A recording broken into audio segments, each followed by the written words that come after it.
Ini Partai Aceh ini bukan punya orang Aceh khusus. Jadi dari ibu mengatakan sama-sama ibu mengatakan ini Partai Aceh punya agam. Bukan. Partai Aceh punya orang Aceh. Siapa yang mau dosili di Aceh yang sudah beranak di Aceh, inilah partainya. Jadi jangan salah paham kita semua.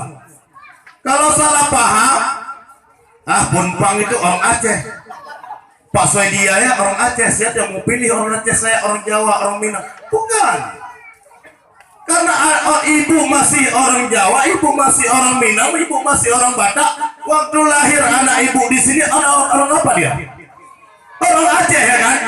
Itulah bukan untuk ibu, tapi untuk anak-anak ibu dan cucu-cucu ibu yang ada di Aceh, dia untuk mempertahankan bendera Partai Aceh wajib.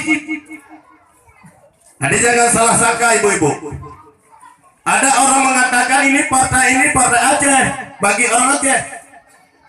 Jadi ibu yang datang ke sini orang Jawa, orang Batak, orang Minang, orang Cina, orang mana-mana pun datang ke Aceh, dia sudah mondosili di Aceh, sudah kawin di Aceh, sudah punya anak di Aceh, cari rezeki di Aceh, sampai berak pun dibasi Aceh. Apakah dia tidak bertanggung jawab dengan Partai Aceh? Harus kan?